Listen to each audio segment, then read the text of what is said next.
sa'yo, Panginoon. Salamat sa buhay ko ngayon. Kung hindi sa'yo ay walang matatamo ang mga pagsusumikap ko.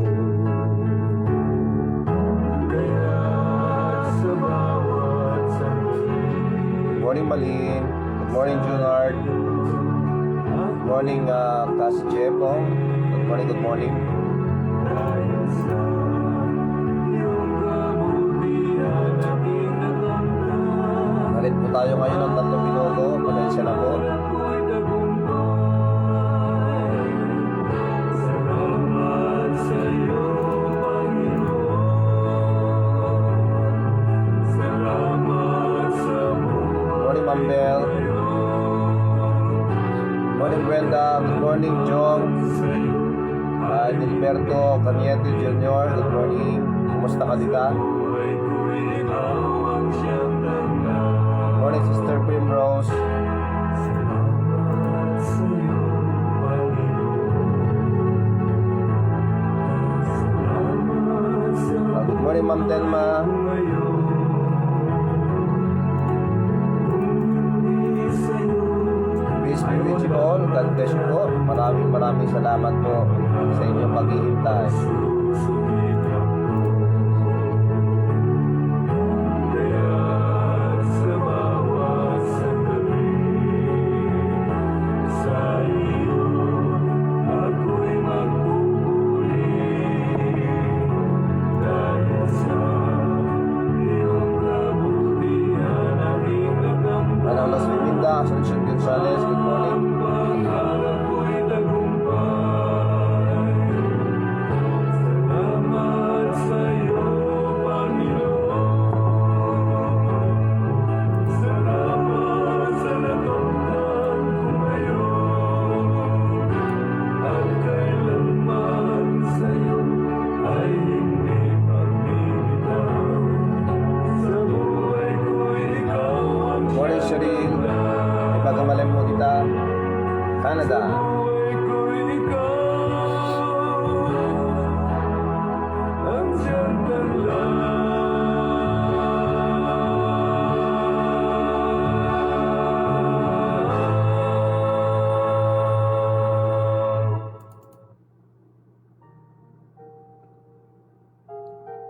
Magandang umaga po sa ating lahat. Welcome po sa ating programa Morning Coffee Devotion. Ito po ang lingkod, si Brother Ravi, si Kagawad Peng, lumalapit muli sa inyo. At para ating pag-usapan ang salita ng Diyos. Maraming salamat sa Panginoon sa pagkakataong ito at binigyan niya tayo ng oras para tayo magkasama ulit at pasalamatan siya at papurihan at sambahin. Dahil napakaganda po na sa bawat umaga, bawat araw ay ating po siyang unahin sa ating buhay.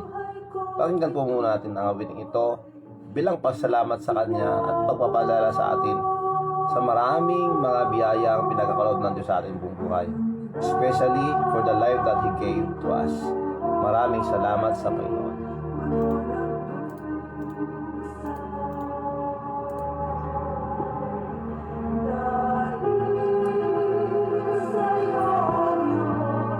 Nabuhay ang pag-asa. Morning, Manong Willie. Manang Madeline, good morning. Sa lahat ng kasama natin ngayon, magandang umaga po.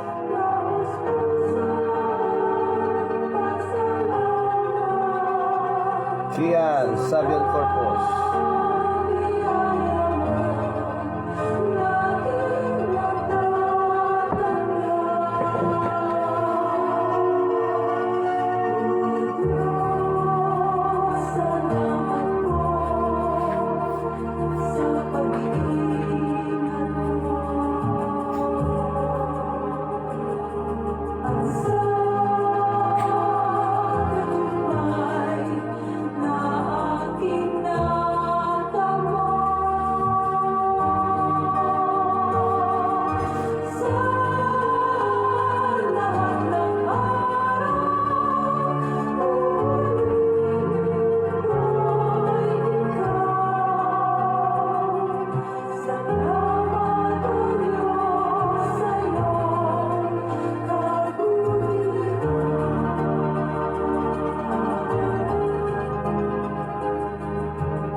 Ayan po. Maraming salamat sa Panginoon sa lahat ng ginagawa niya sa ating buhay.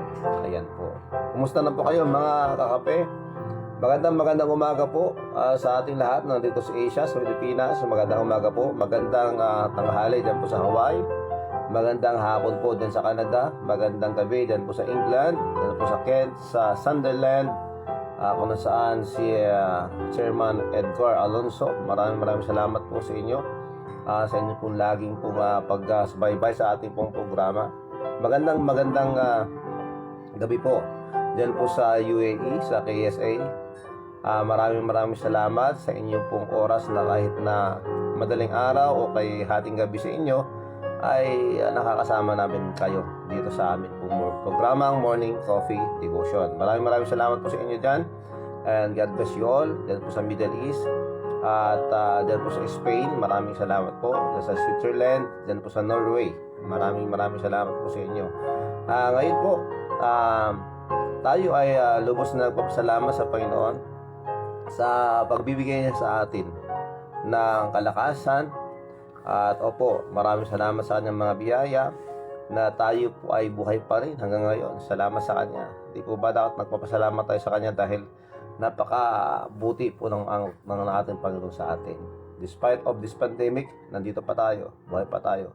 Though some of our friends o sa mga mayroon siguro mga kamag-anak o mga kakilala na i-quarantine o kaya ay naka-isolate dahil nga po they have contact o nakasalamuha, yung mga nag-positive, we should always thank God because whatever po ang nangyayari po sa ating buhay, still yung kalooban po ng Diyos ang mangyayari.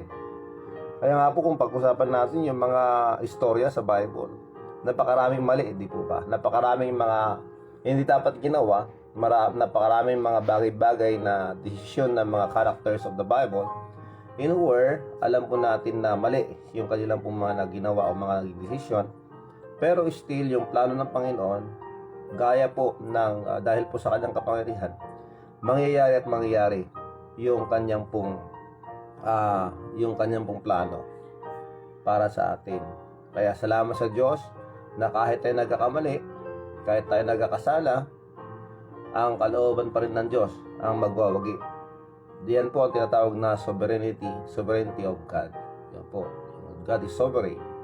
Dahil po sa kanyang kapangyarihan, kahit na balibalik ta rin man ng diablo yung kwento, yung istorya, yung magiging history, but still, the plan of God will smoothly be done. Dahil nga po sa kanyang kapangyarihan. Ganoon po ang Diyos. Kaya salamat sa Diyos sa kanyang pong kabutihan, pagmamahal sa atin, despite of how sinner we are. Opo, we are sinners, pero minahal niya tayo. At ang kanyang pong kalooban na iligtas tayo ay nangyari. Dahil nga po sa ating pananampalataya sa kanya. Hindi po tayo pinipilit ng Diyos na maniwala sa kanya. Hindi po tayo pinipilit ng Diyos na paniwalaan ang kanyang pong bugtong na anak na si Jesucristo. It is your decision. It is you have your own will. Meron kang sariling kaisipan. You have your own brain. You have your own decision. Diba? You have the power to decide for yourself. Kaya salamat sa Panginoon for God promise us na lahat po na nagsitanggap sa Kanya, lahat ng nagtiwala sa Kanyang pong anak ay Kanyang pong biniyayaan ng buhay na walang hanggan. Maraming salamat sa Panginoon. Okay. So, as we continue on, mga kakape, sinusumpong na naman po si Paeng. Tayo po ay manalangin. Dakilan namin Diyos, maraming salamat po sa umagang ito. Maraming salamat, Panginoon, sa lahat po ng ginagawa mo sa aming pong buhay. Kahit na po kami po ay nagkakamali at nagkakasala, pinapakita niyo pa rin ang inyong kabutihan, ang iyong biyaya sa amin. Sa katotohanan kami po ay buhay. Sa katotohanan kami ay binigyan nyo ng kalakasan, pagkakataon, para kami po ay magkakasama ngayon. Maraming salamat po. Dahil ito po ay biyaya ng gagaling sa inyo. Inilalapit po namin sa inyo ang bawat isa as we worship you and honor you in prayer. At sa aming pong oras ngayon that we are giving to you. Dahil nga po, gagawin po namin ito at gagamitin para po sa kalwalhati. Dahil pag-aralan po namin ang salita, Panginoon, muli kami po ipatawarin mo sa lahat ang aming mga nagawang kasalanan, sa lahat po ng mga naisip namin na hindi tama, sa mga nasabi namin na masama at sa lahat ng mga gawain, kilos namin na hindi po karapat dapat patawarin po ninyo kami. Nilapit po namin sa inyo ang bawat nakikinig at nanonood ngayon. At whatever situation they are in, ano man po ang kanilang mga problema, Panginoon, tulungan mo po sila. Help them to overcome these problems that they are facing. At ganoon din po, Panginoon, kung ano po ang kanilang kinababahala, yung kinakatakutan, kami po ay inyong i-comfort at kami po ay inyong encourage, lalo na, Panginoon, sa mga kamag-anak, sa mga kilala na nagdadala mahati dahil po sa pagkawala ng kanilang mga mahal sa buhay. We pray that you please comfort them, katulad po ng Quintana family. And some of our viewers, maybe they are facing difficulties. Please, Lord, comfort them. Help them, Lord. Maraming salamat po. Please bless also and please take care of their families. Their families with them or the families who are away from them. Dahil nga po nagtatrabaho sila sa abroad, kaya nagkiwalay po sila nang dahil po sa tinatawag nating circumstances like this pandemic. We pray that you may please protect them and please provide their needs. Maraming salamat po, Panginoon, sa pagkakataong ito na kami po ay makalapit sa inyo sa pamamagitan ng panalangin. Panginoon, ang mga pinapanalangin po namin na nangailangan po ng kagalingan, we pray that you may please bless them with strength and good health, that you may please heal them, Lord. Nagaya po, Panginoon, ni Jong, si Edelberto Cañete Jr., that you may please strengthen him. Opo, give wisdom to the doctors that are attending to him, na siya po ay mapalakas at mapagaling. You are our great healer, Lord. Naniniwala po kami na inyong kalooban pa rin ang siyang magwawagi. Kaya, Panginoon, we pray that you may please help us to understand and to accept everything. But we beg you, Lord, to please heal them. Touch their bodies, Lord, that they may be healed. At ganoon din po, Panginoon, sa mga nangailangan po ng lunas sa kanilang pong katawan dahil sa kanilang mga sakit. We pray for Sir Nemesio Alipio Jr., Banjirin Bendia, Geraldine Manuel, Trinidad Cabigon, Manang Irene Laborte, Chiqui Alonso, Sir LD Alonso, at kay Natalie Cheng. Panginoon, patuloy po kayo matrabaho sa kanila. And please, Lord, take care of the family of Janelle Sharp. Ganun din, Panginoon, kanilang pong kasama sa bahay, Ma'am May Aljen. At yun, please continue to work in their lives, even Adam. Ganun din po, Panginoon, kami po ay lumalapit sa inyo at inyo pong panatilihin na malakas at mas lalong gumaling at makarecover sa kanilang pong sakit ni Manong Ilyong Asuncion. At ganoon din po, Panginoon, we pray that you may please also heal the wound inside the body of Engineer the Rolly Ramos sa kanyang operation. We pray, Lord, that you may please bless each every one of us with good health, Panginoon. Maraming salamat po. Even our loved ones, nakasama po namin, that you will bless them with good health and strength. Maraming salamat po, Panginoon, dahil pwede po kami lumapit sa iyo anytime. At ngayon po, we pray for our relatives who needs strength. At ganoon din po, Panginoon, sa mga naka-isolate, naka-quarantine. We pray, Lord, that you may please heal them and strengthen them. Whatever, Lord, na darating sa aming buhay, we still trust you. Dahil hindi po kayo nagkakamali sa inyong mga ginagawa. Pinapintulutan niyo yung mga bagay-bagay. Nang sa ganon, kami po ay matuto at na may pakita mo ang kapangyarihan sa amin. Kaya, tulungan niyo po kami magtiwala sa inyo every day and every time. Panginoon, sa mga nagbibiyahe po, that you may please protect them. And please, Lord, ilayo mo sila sa disgrasya. At ganoon din po, Panginoon, that you may please protect them also from this virus. Na meron silang tinatawag na COVID variant. We pray that you may please strengthen us. Na ang variant na ito na hindi po siya kumalat dito sa amin. And even the whole world. And we are praying and we are begging you, Lord, to please tanggalin niyo na po ang virus na ito. Kami pinagmamakaawa. Maraming salamat po, Panginoon, dahil kayo po ay Diyos na pwede na, kayo po ang aming Diyos. Kayo po ang aming pong Ama. And we can tell everything to you and ask from you. Maraming salamat po. At ngayon po, nilapit po namin sa inyo ang aming pong mga minamahal sa buhay, sa gobyerno, even, Lord, sa aming pong mga kapitbahay. Lahat po kami, Panginoon, lahat po ng mga kakilala, that you may please protect them. And most of all, that your word will reach their places, or that they may listen or hear the gospel of salvation, na yan po ang kailangan ng tao ngayon. Maraming salamat po. Patuloy kayong magtrabaho kay Christine Ednilao sa kanyang pong kalagayan.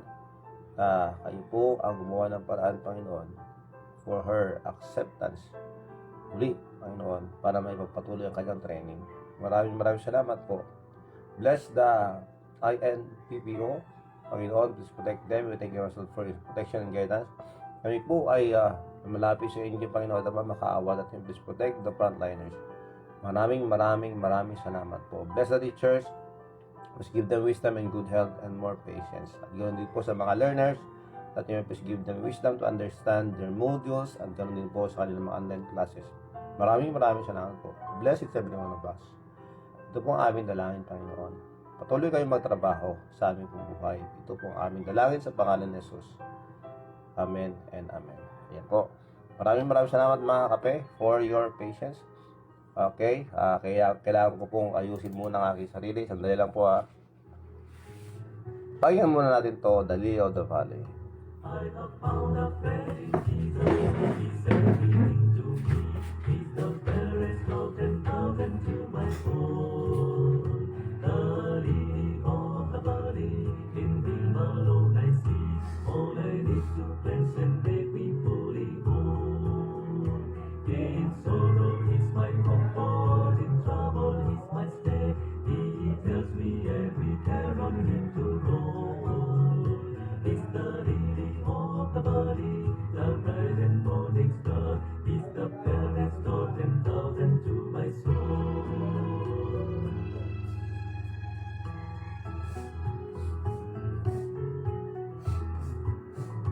He all my griefs has taken, and all my sorrows gone. In temptations he's my strong and mighty tower. I have also been forsaken, and all my idols gone from my heart, and now he keeps me by his power. Though all the world forsake me, and Satan tempts me so, through Jesus I shall separate with the gold. He's the lily of the valley, the bright and morning star. He's the fairest of 10,000 to my soul. Ayan, maraming salamat po sa inyong lahat, mga kakape, for waiting. Ang oras po natin ay 5:55 po. Masarap na sardinas. Ayan, maraming salamat po sa inyo, Sir Rajesh Sanwani. Okay, maraming salamat po. God bless you po.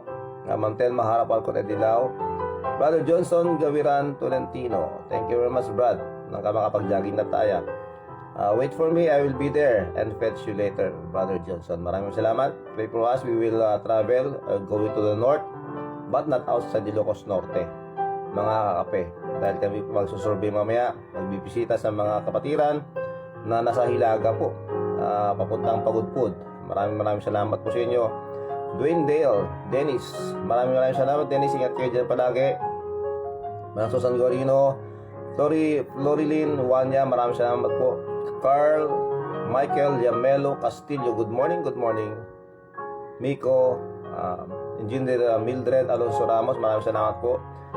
Marjo Acob, belated happy birthday sa iyo, Marjo. Maraming salamat for joining us. Mami Melda Marcos Paguyo, maraming salamat po. Jepong Jeff Alonso, maraming salamat. Sam Alonso, ang kanyang pong kapatid na sa Hawaii, maraming salamat. Sam Alonso for joining us. Ronikel R. Rivera, good morning Ronikel. God bless you.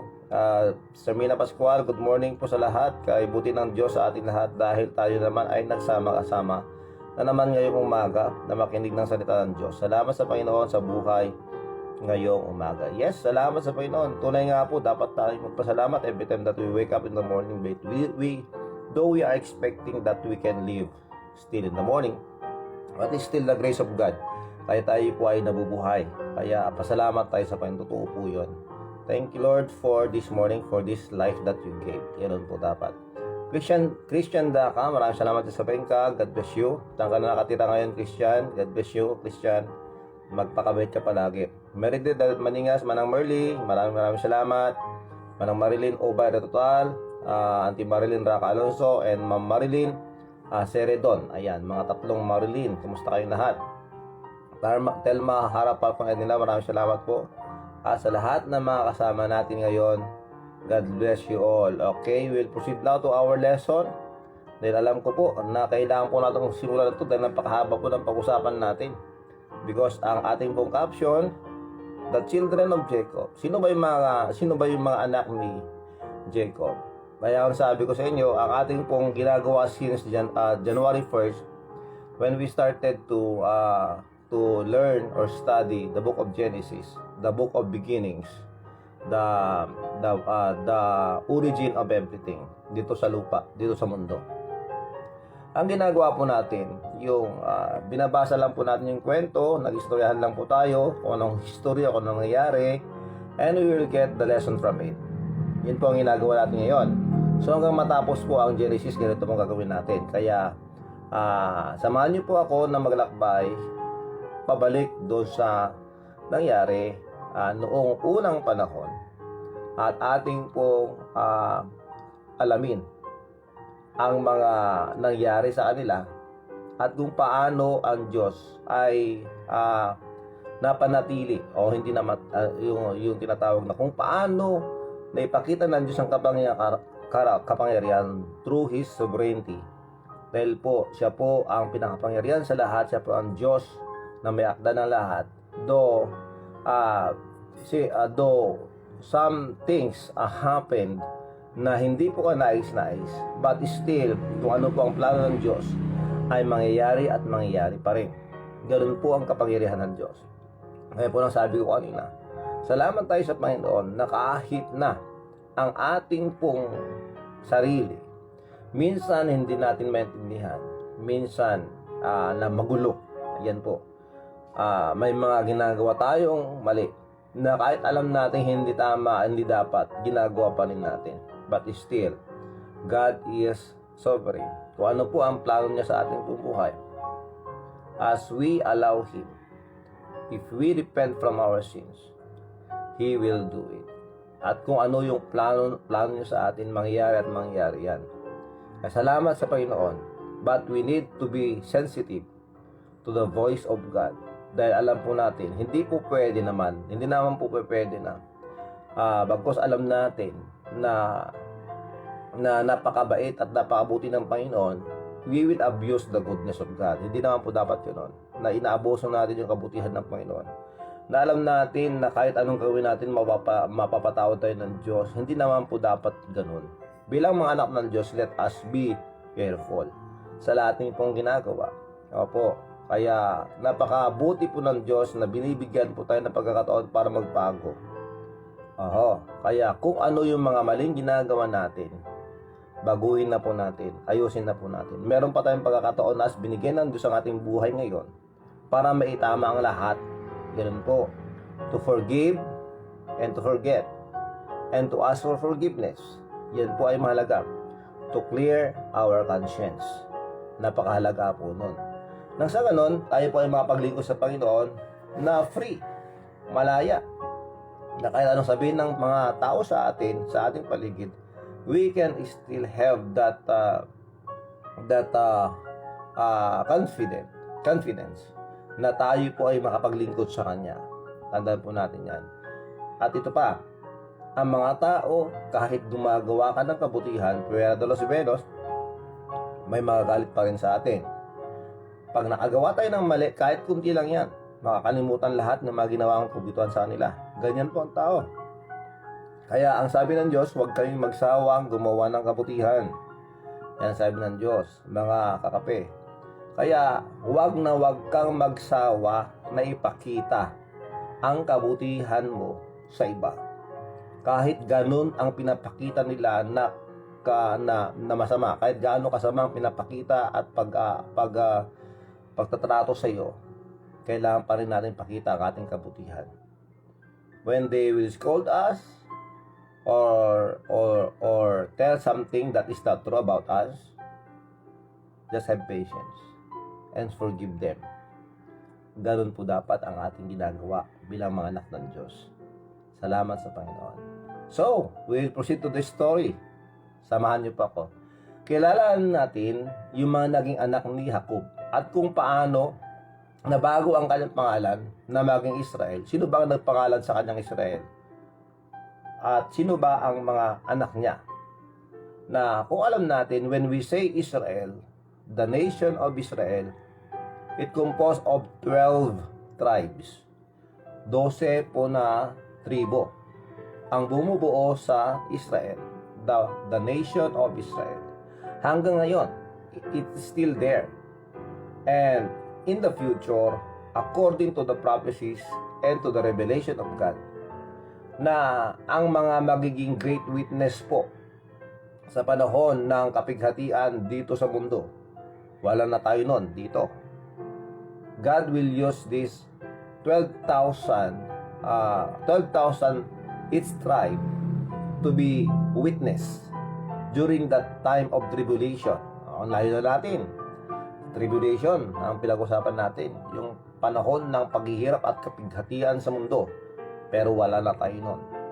Dahil before that will happen, God will make sure that all of His children are in a safe place. And the safest place where God will put us in is in the place where He prepared for us. Saan po yun? Yung maraming mansion as according to John chapter 14. Na ang lugar na yon, na ang hihanda ng Diyos, na kung saan maraming mga mansyon. That's the place where God will bring us someday before this great tribulation will come to this earth. And in that tribulation o paghihirap, kapighatian ng mundo, ganito mangyari. There will be 12,000 virgin men from the tribe of for every tribe of Israel. At sila kung buuin natin to, 12,000 times 12 equals 144,000. Sila po yung magiging great witness sa panahon ng kapighatian sa mundong ito. Now, paano nabuo yun? Yan ang ating pag-usapan. Okay, so let's go. The children of Jacob. Genesis chapter 29. And when the Lord saw that Leah was hated, He opened her womb, but Rachel was barren. Ito na yon. Alam naman natin yung nangyari, di ba? Na nagtrabaho si Jacob para kay Laban ng 7 years for Rachel. But after that 7 years, ang ibinigay sa kanya ay si Leah. Because it was custom, it is their culture or their tradition na hindi pwede mag-asawa ang bunso pag hindi pa nag-asawa ang panganay. Aha. Kaya ganun nangyari. So Jacob worked for another 7 years for Raquel para makuha niya. So nangyari na nga yun. And the problem is this. Nung nagsama na po si Jacob at saka si Raquel, hindi niya pinansin si Leah. Kaya alam naman natin na in love siya kay Raquel, diba? Pero kailangan sumunod sa patakaran ni Laban dahil nasa poder niya si Laban.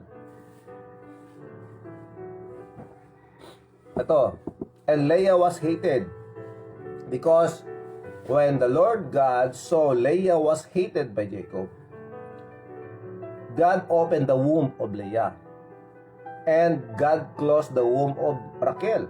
So, si Leah mabubuntis, si Raquel hindi mabubuntis, naging baog. Okay? So, God is the one who is control even the pregnancy or yung paglilihi ng isang babae. Every child, every baby is a blessing from God. Tandaan po natin yan. So, kung ngayon may problema ka, hindi ka pa rin nagkakaroon ng anak, magtiwala ka lang sa Diyos. Maraming ganyan mga nangyari. But if God will not, if God's plan, kung talagang hindi ka magkakaroon ng anak, still we praise God. Opo, just praise God. Just worship God. Di natin alam kung paano magtatrabaho ang Diyos. Just beg God. Just knock on the doors of the heaven. Knock on the doors of heaven. I mean, kailangan nating kulitin ang Panginoon. Okay, let's proceed. Ito nangyari. Because of that, hindi nanganganak, hindi nabubuntis si Raquel. So, nag-concentrate po si Jacob kay Leah. At doon nga po, ipinangak si Ruben, si Simeon, si Levi, si Judah. 4 po ang naging anak ni ang ipinanganak ni Leah dito. But doon sa Genesis chapter 30, ganito nangyari. And when Raquel saw that she bare Jacob no children, dahil hindi siya nabubuntis, kinausap niya si Jacob. Ang sabi niya sa akin, sabi sa kanya, ang sabi niya kay Jacob, anakan mo ako. Kung hindi mo ako anakan, kung hindi mo ako bibigyan ng anak, kung hindi ako mabubuntis, mamamatay ako. Yan sabi ni Raquel kay Jacob. At sabi naman ni Jacob, dahil sa kanyang galit. Nagalit siya dahil bakit sino ba naman siya, di ba? At sabi niya, bakit ako ba ang Diyos?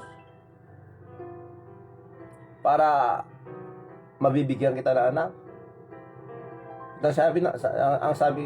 Ako ba ang Diyos para ako mag-control sa iyong tiyan at sa iyong sinapupunan ay ikaw ay mga anak? Kaya ang sabi naman ni Raquel ganito, makinig ka Jacob, asawa ko. Gusto ko magkaroon tayo ng anak. Kaya susolusyonan natin to. O ganun na naman, babalik na naman tayo sa dati. Nandito ang aking katulong, ang yaya kong si Bilha. Magkatabi kayo ngayong gabi at nang magkaroon tayo ng anak nang gagaling sa kanya. So nangyari, ganoon na nga, ibinigay sa kanya si Bilha, ang kanyang yaya, ang yaya ni Raquel. So nangyari, nabuntis si Bilha, ang yaya ni Raquel. At ipinanganak si Dan, okay? At ipinanganak si Naphtali, 2 ang kanyang naging anak. Si Bilha nagkaroon ng 2 anak. So ilan na? 6 na. 6 na yung mga anak ni Jacob. So Genesis chapter 30 verse 9. Genesis 30 verse 9. When Leah saw that he had left bearing, napansin ni Leah na hindi na siya pinapansin ni Jacob. Ang ginawa naman ni Leah, ganito. Kinuha niya ang kanyang yaya na si Silpa. At ibinigay kay Jacob. Grabe yung mga nangyari, Nagsimula kay kay Sarah, yung kanilang lola na asawa ni Abraham. Ganun din nangyari, di ba? Ganito rin ang nangyari. If you remember Hagar, kung saan naging anak niya si Ismael. Okay? So ito na. Sa Genesis chapter 30 verse 9, ibinigay ni Leah ang kanyang yaya kay Jacob. At nabuntis nga itong si Silpa. At isinilang si Gad. G-A-D, Gad. Gad. Okay? G-A-D. At isinilang si Aser. Ilan na? 8 na. 8 na ang kanyang 8 na ang anak ni Jacob.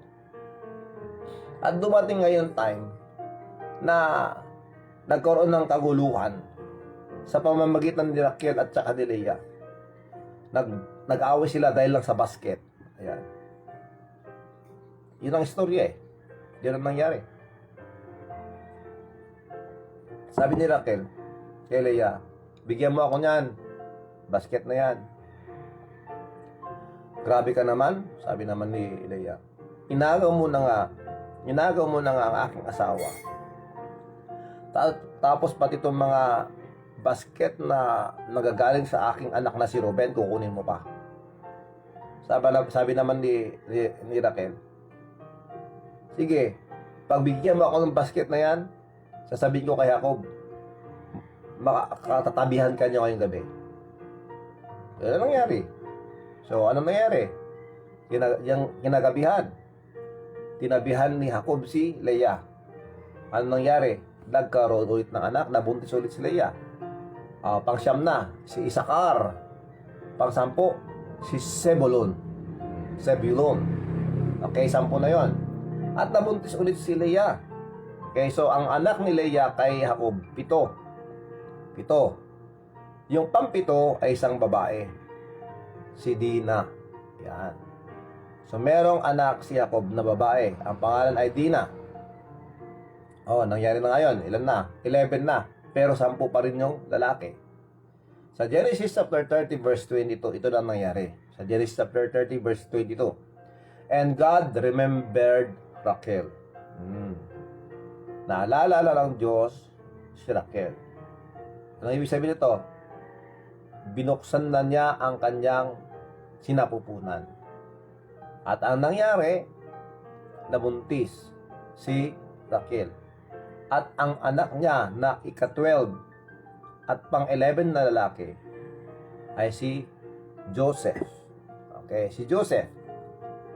The name Joseph is very familiar. Yan po ang susunod na istorya natin. Yung buhay ni Joseph. Pero ang pinag-usapan muna natin dito, yung mga anak ni Jacob. Okay? So, what happened now? What happened pagkatapos nun? Jacob was told by God to return to his father, Isaac, doon sa Canaan. Nandun sila sa lugar ni Laban sa Panadaram. At ngayon, sinabi ng Diyos kay Jacob, bumalik ka na sa tatay mo doon sa Canaan. So, kinukuha ni Jacob yung kanyang blessing kay Laban. But Laban won't let him go. Ayaw niyang pakawalan. Kaya nangyari, nag-usap sila na magtrabaho ulit si Jacob sa kanya, paramihin yung kanyang mga hayo, payamanin lalo si Laban. Pero yung kanilang pag-uusap, hindi po nagkaroon ng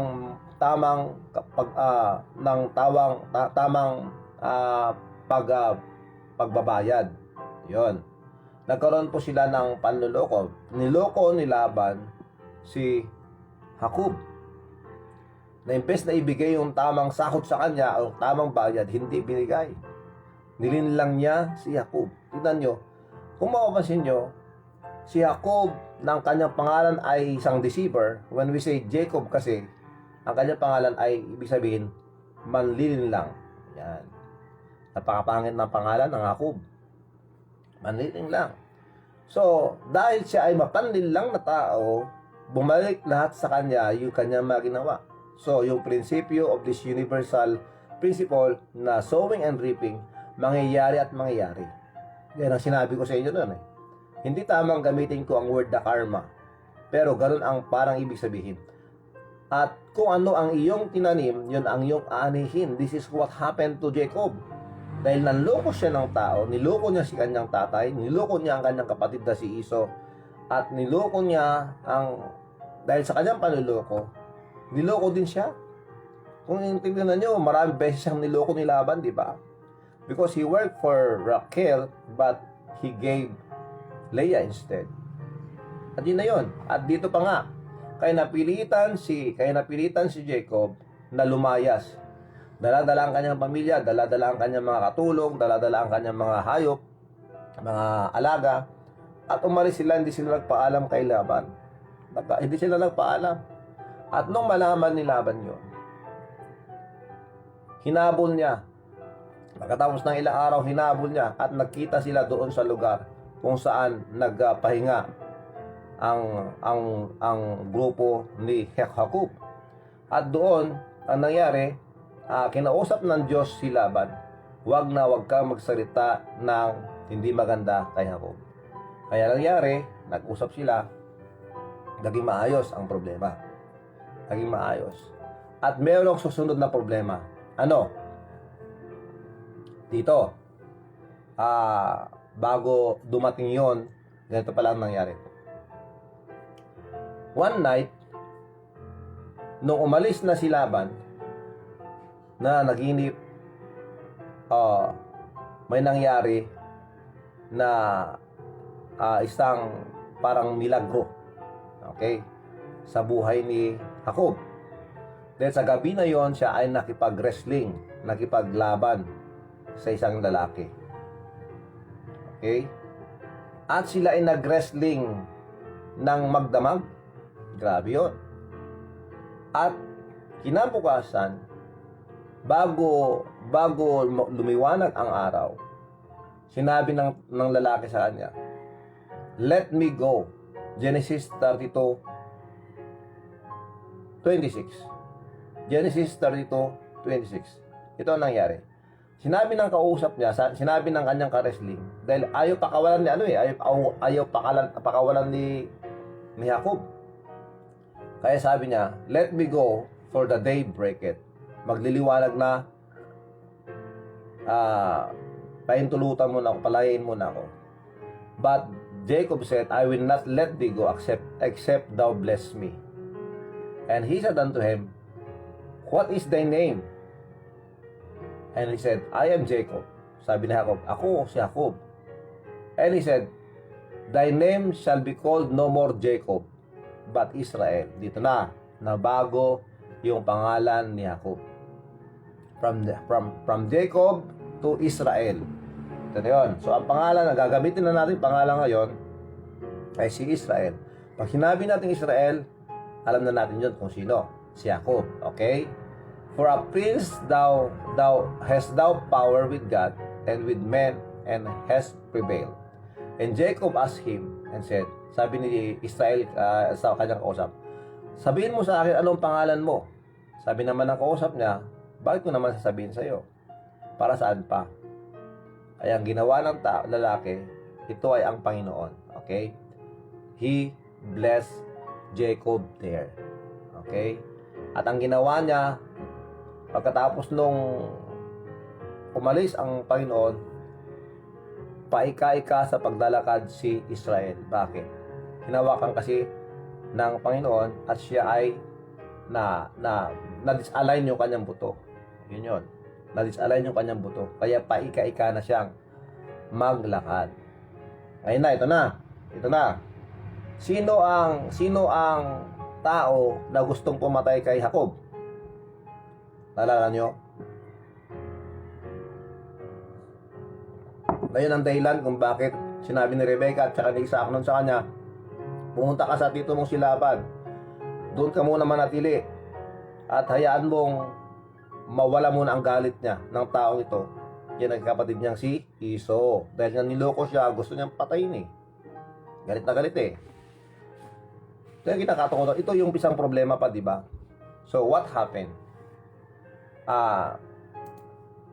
Yun na nga. Ang nangyari. Si Iso, nalaman niya na papunta si Jacob. Pabalik. So, Iso, nagdala siya ng 400 men. 400 men para salubungin sila. Naku, kawawa naman ang grupo ni Iso, di ba? Ni Jacob. Pero, the way to the place of Jacob, si Esau, kinausap ng Diyos. Ganon ang Diyos. Gumagawa siya ng paraan para sa kabubuti ng kanyang mga anak. Salamat sa Diyos. Amen. Kaya nangyari, sa Genesis chapter 33, okay, Jacob or Israel, si Israel met with his brother Esau with 400 men. And Jacob lifted up his eyes and looked, and behold, Esau came, and with him 400 men.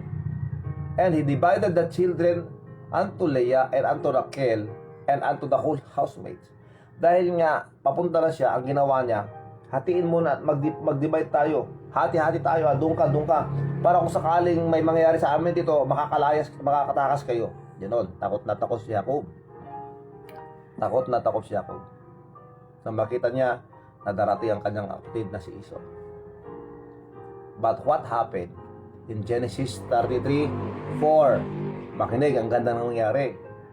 And Esau, when he saw Israel, Jacob his brother, okay? And Esau ran to meet him. Tumakbo takbo si Esau. Nakita niya si Jacob na kanyang kapatid, na si Israel. Okay? Siguro nung tumatakbo, yun. Kung tinignan natin, ayun na, papatayin na ako. Pero hindi eh. Makita mo naman sa facial expression, siguro sumisigaw doon sumisigaw si Esau. Na, sabi niya, Jacob, kapatid ko, imbis na galit ang nangyayari, ang ganito, Esau embraced Jacob or Israel. So, Esau embraced Israel and fell on his neck and kissed him, and they wept. Sila ay umiyak. Yun, nagkaroon ng reunion ang magkapatid. Nagkapatawaran. Ganon magtrabaho ang Diyos. Kaya napakahalaga na bawat isa sa atin ay magkaroon tayo ng tinatawag na pagpapakumbaba o kababaang loob. Nang sa ganon, magawa ng Diyos ang kanyang pakay sa sarili natin, sa buhay natin. Napakahalaga po nun. That our life, ourselves will be open always to forgive our offenders and to go to our brethren, to the people whom we have offended, to ask for forgiveness. One way and the other. Kailangan po natin yon, na humingi ng kapatawaran at patawarin ang mga tao. Ganito ang nangyari. It was a great reunion para sa kambal. Diba? Alam natin yan. Okay. So, in Genesis chapter 35, verse 6, ito ang nangyari. So, Jacob came to Luz, which is the land of Canaan, that is Bethel. If you remember, doon nagpakita ang Diyos sa kanya noon, doon sa Bethel. Nung makita niya doon sa Luz, na tinawag niyang Bethel, nung nakita ang isang hagdanan pataas, pababa, yung mga anghel. This is the land. So, malapit na siya. And God appeared unto Jacob again, Israel, and he came out of Padan Aram and blessed him. Okay? And God said unto him, Thy name is Jacob. Thy name shall not be called any more Jacob, but Israel shall be thy name. And he called his name Israel. Ito na yon. So, anong nangyari? Habang sila ay pauwi, papunta sa Canaan, sa lugar ni Isaac, ang kanyang tatay, ganito nangyari. Doon sa kanilang pagtatravel, nabuntis si Rachel. Ito na yung hinihintay natin, di ba? Kung sino yung pang-12 na lalaki, nabubuo ng 12 tribes of Israel. Ito yung ating tema eh. Ngayon, ito yung pag-usapan natin. The children of Jacob. So, meron isang babae, ang pangalan niya ay si Dina. Okay? So, sa kanilang pagtatravel, siguro tad na rin sa pagkatatravel itong si Rachel. Nung siya nabuntis, nung siya ay magle-labor, itong sinabi, Genesis 35:16. And they journeyed from Bethel and there was but a little way to come to Ephrath. And Rachel travailed, and she had hard labor. Nahirapan siyang manganak sa Rachel.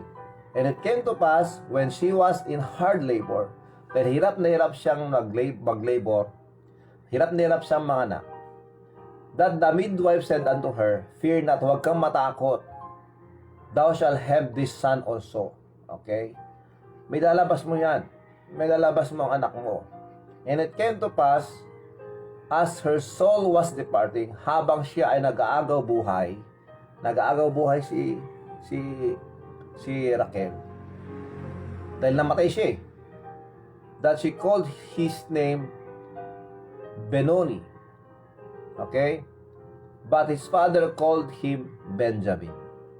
So, Benoni ang pinangalan sa kanya, pero pinangalan ni Jacob dun sa anak niya ay Benjamin. Ito na yon, ang bunsong anak ni Jacob na galing kay Rachel ay si Benjamin. At pagkatapos ay silang, yon, namatay na si Rachel. So, sino ang mga anak ni Jacob? Ito na. 7 ang anak niya kay Leah. Sino yung mga anak na kay Leah? Si Ruben, si Simeon, si Levi, si Judah, si Isakar, si Sibulon, at saka yung sa babae, si Dina. Okay? Dina. Yan ang naging anak ni Jacob kay Leah. Okay. Sino ang mga naging anak niya kay Bilha, ang yaya ni Rachel? Si Dan at saka si Naphtali. Sino naman yung mga naging anak ni Jacob kay Silpa, ang yaya ni Leah? Si Gad at saka si Aser. Okay. Ilan na yun? 11 na. Tapos nanganak si Rachel. Ang kanyang anak si Joseph at saka si Benjamin. So 13 ang anak ni Jacob. 12 ang lalaki, isang babae. Yun ang pangarap ko noon 12 na lalaki, isang babae. Para isang basketball team, tapos isang muse. Pero hindi nangyari. Ang lumabas lahat sa galing sa aking asawa, puro babae. Anyway, ito na yon. So Jacob or Israel met with his father Isaac. Nagsalubong na sila. Nagkita na ang mag-ama. And Jacob or Israel came upon Isaac his father unto Mamre, unto the city of Arba, which is Hebron, where Abraham and Isaac sojourned. Yun na yun. And the days of Isaac were 140. 180 years old si Isaac nung siya ay namatay. Okay? And Isaac gave up the ghost and died, and was gathered unto his people before all being old and full of days. And his sons Esau and Jacob buried him. 180 years old si Isaac nang siya ay namatay. 180 years old yung tatay nila. Okay? So this is what happened. Ito na yung 12 sons of Jacob, and he had one daughter named Dina. Okay, ano ang lesson na ating po makukuha dito? Sa lahat ng mga nangyayari, alam nating may mga mali, karamihan sa mga ginawa ng mga tauhan dito sa Genesis. At sa lahat ng mga ginawa ang nagawa nila, ipinakita pa rin ng Diyos ang kanyang habag sa kanila. Dahil nga kung ano ang plano ng Diyos, kung ang nasa puso ng Diyos, kung ano yung gusto niyang mangyayari at mangyayari, wala pong makakapigil no. Katulad po ng pagliligtas niya sa atin. Dahil sa kanyang ginawa para sa atin, that He sent His only begotten Son for us. And when the time that we acknowledge Him, we accepted Him as our Lord and Savior, God saved us. Because God is not willing that any should perish, but that all should come to repentance. Ay salamat sa Panginoon sa pagbigay niya sa atin ng pananampalataya sa Kanya. So this is what happened. The plan of God will always be done because of His sovereignty. He is powerful, that no one can change His plans. Wala pong makapagpabago sa plano ng Panginoon. Though difficulties will come, ano man ang mangyayari sa ating buong buhay, marami mga taong sumisira sa atin, marami mga bagay na nagagawa tayong hindi tama sa harapan ng Panginoon. Kung ano ang plano ng Diyos ay plano ng Diyos. Alam din ng Diyos kung kailan na tayo kukunin. Hindi natin alam yon. But though our lives ay ganito mga kape, kailangan nating maging totoo sa Kanya. And we need to be sensitive to His words. Dahil nga po, hindi po tayo naririto at hindi kalooban ng Diyos na tayo ay magpagamit sa kalaban niya na si Diablo. Hindi po yan kalooban ng Diyos. Bagkos, and yet, kahit na ganon, dahil mayroon tayong sariling isip na magdesisyon sa lahat ng gusto natin gawin, na minsan, kahit alam nating mali, ginagawa pa rin natin at ipinaglalaban. Pero dahil sa ang Diyos ay napaka mahabagin sa atin, when we come to Him with repentance and receive and ask for forgiveness, God is always there to forgive us. 1 John 1:9 says that if thou shalt confess with thy mouth the Lord Jesus, ang sabi doon pala, if you confess thy sins, He is faithful and just to forgive us our sins and to cleanse us from all our unrighteousnesses. Yan ang sinabi ng Diyos. Kaya salamat sa Kanyang habag, salamat sa Kanyang kaputihan. Dahil nga po kahit na tayo ay gumagawa ng hindi kaaya-aya sa Kanyang harapan, pinapakita pa rin niya ang Kanyang pagmamahal sa ating lahat. Pero hindi yun dapat dahilan na tayo magpatuloy at gawin lang natin ang ating mga ninanais na kahit hindi maganda. Bilang pasasalamat sa Diyos, mga kakape, dahil sa Kanyang kahabagan, kabutihan sa atin, yamang hindi ba natin maipaglilingkod o hindi ba natin ipagkakait ba natin ang ating sarili para maglingkod sa Kanya? Mga minamahal, mga kakape, mahal na mahal tayo ng Diyos. And God wants to bless us. And He will bless us with peace and joy, not only material things, but the peace and joy within na kailangan po natin at yun ay sapat na. Dahil sa Kanyang biyaya, yan ang kailangan nating aasamin. Kaya kailangan nating sumunod sa Kanyang plano para sa atin by doing the things that we know that are good and best for Him. Na iwasan po nating magpagamit sa Diablo. Bilang mga anak ng Diyos, tayo maglingkod sa Panginoon. Salamat sa Diyos, salamat sa Kanyang kadakilaan. And tomorrow, siguro pag-usapan natin ang buhay ng mga anak ni Jacob. At dito, magagandang istorya. Sa chapter 35 na tayo, 15 chapters na lang, matatapos na po ang Genesis. So maraming salamat sa inyo mga kape. Maraming salamat sa inyong lahat. God bless you all. Tayo manalangin. Nakilang namin Diyos, maraming salamat po sa istorya. Maraming salamat po Panginoon for your sovereignty. Dahil po sa inyong kapangyarihan Panginoon, kung ano po ang mangyari, ano ba mang mangyari sa amin, yung plano mo, yung kalooban mo, tiyak na mangyayari pa rin. Maraming salamat po sa inyong kabutihan. God, please bless us all. At kami po ay biyayaan niyo ng kalakasan, kalusugan, wisdom. Sa ganon kami po ay maging kaaya-aya sa inyong harapan. That we may use our lives to please you and to serve you. Maraming salamat po. Bless all the viewers. Bless all of us. And the birthday celebrants. Bless them, Lord, and with good health and more birthdays to come.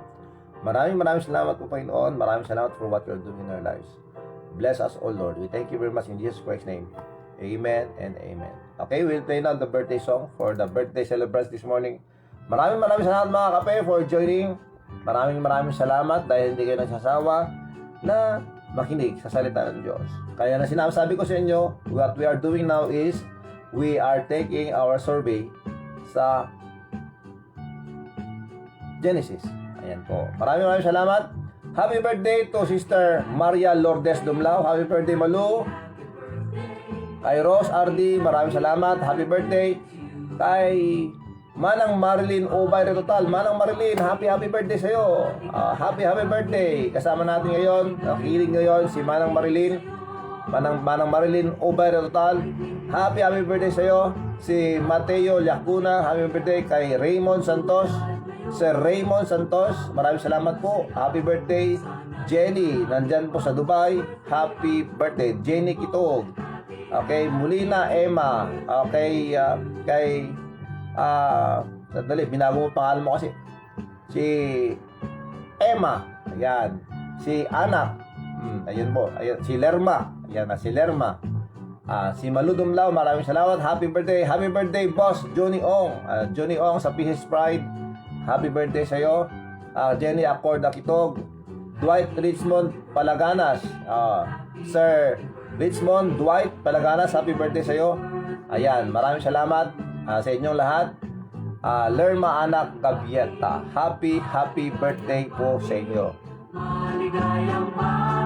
Thank you very much, Ma'am Edna Tomas, Sermin Pascual, Jumel Alonso, brother.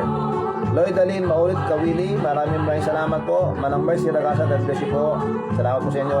Mark Angelo Gaviran, Andres de los Santos Tina, maraming salamat. Marina Cheta Ceredon, maraming salamat po. Maraming salamat po. Good morning again, Pastor, and to everyone. I like your live video. Thank you for sharing your precious moment. Your T3s, time, talent, and treasure. Maraming salamat. To God be the glory. Ma'am Marlene Ancheta Ceredon, maraming salamat po. Good morning, Pastor. Maraming salamat po from Auntie Marilyn Raka Alonso. Pelomena PJ, maraming salamat. Debbie Mark Nicolas. Okay, maraming salamat po sa inyo. Manong Edwin Agkiwili, maraming salamat. Manang Mirna Munoz, maraming salamat. 7 years maraming salamat po. Ayan. Ma'am Nena Amayon, maraming salamat po. Marilyn Operator, happy birthday po sa inyo. Happy birthday muli. Elsie Liberato Kitoriano, maraming salamat. Isero May Pascual, maraming salamat. Rajes Anwani, sir, maraming salamat po, Sir Rajes. Sa lahat ng mga kasama natin ngayon, God bless you all. Maraming salamat po. Kita ulit tayo bukas 5:30 na umaga. Pasensya na po, na-late po tayo magtapos ngayon, dahil nga po sabi ko sa inyo, kailangan natin ikwento. And marami po tayong mga chapter na dinaanan ngayong umaga nito. Okay? Happy birthday sa lahat ng mga birthday. Belated happy birthday to Manong Edwin at saka Manong Edgar. Lahat po kayo dyan. Lahat ng mga birthday celebrants, lahat mga nag-birthday nitong January na to at mag-birthday pa nitong January na to. Happy birthday sa inyo lahat. God bless you all, mga kakape.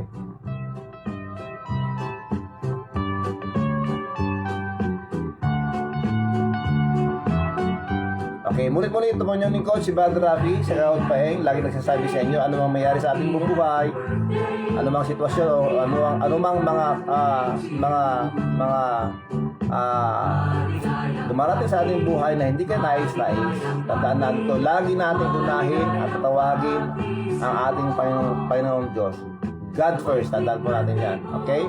Stay safe, do good to others, follow the guidelines, support the LGUs, respect the frontliners, share your blessings, pray for our family, pray for our community, pray for our country, pray for the world. God bless us all, mabuhay, and I love you all.